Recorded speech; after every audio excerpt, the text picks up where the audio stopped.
It's it's 11 o'clock and this is Pete Liggins reporting live from Edgeley Park, where it's just been announced that the 2015 consortium have taken control of Stockport County.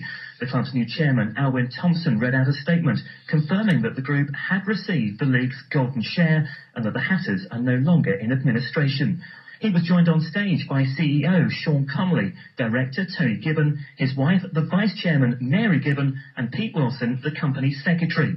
Mr Connolly called on fans, residents and the Stockport business community to back the club during the coming season and in the future.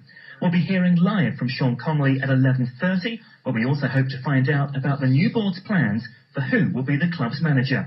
Thank you, Claire. Will you join me in the absolute fantastic summer sunshine? I'm at pitch side at Edgeley Park. There is a lush green playing surface that has basically grown in the last couple of weeks after a big reseeding. It's all pointing to a very good start to the football season on August the 7th. But one man who'll be watching those games just behind me in the director's box is the new CEO of Stockport County, Sean Connolly. Sean, you have some excellent news to announce to fans today. Yes, I do indeed. We have now completed the acquisition of Stockport County Football Club. And we're really looking forward to working with everybody who's involved, the fans, the business community and so on, in driving the club forward over not just this coming year, but over several years to come. It won't be an easy task, a lot of hard work to be done, but believe me, we're up for it and we'll get it done. It's been a difficult 15 months in administration. Before that, you came in perhaps just slightly too late in order to try to turn the club around. Are you feeling that there's a bit of work still to be done, a bit of unfinished business? Oh yes, there is. I think it's taking over the business is one thing, but stabilising it and moving it forward is quite a different operation. I had been looking forward to a few days off at the end of it. I'm afraid not. We're weeks behind and we've got to start working very hard on all sorts of fronts. We're going to run a very tight ship. We'll be commercially viable, that's where we intend to be. You will find that everything to do with our cost management and all the rest of it will be dealt with correctly and everything else. We are being monitored in any event by the Football League, which is a good thing, because it just simply emphasises our own desire to run the business properly.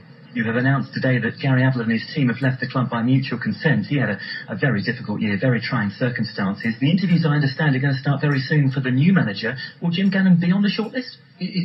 First of all, I suppose the interviews are starting immediately because we need a manager. We're literally weeks behind and the season is just a few more weeks around the corner. We'll be moving on that as soon as I can get rid of you.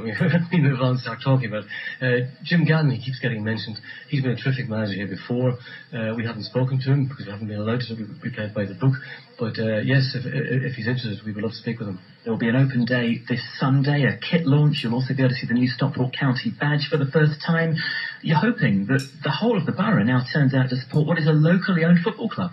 Yes, it's totally locally owned. I think everybody involved at board level and indeed at shareholder level, except myself, are from Stockport. I've now got Stockport in my blood and my veins and everywhere else. But it's locally owned.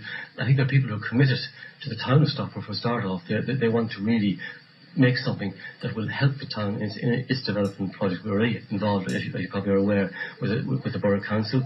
We have two elite football clubs playing out here, ourselves and Sharks.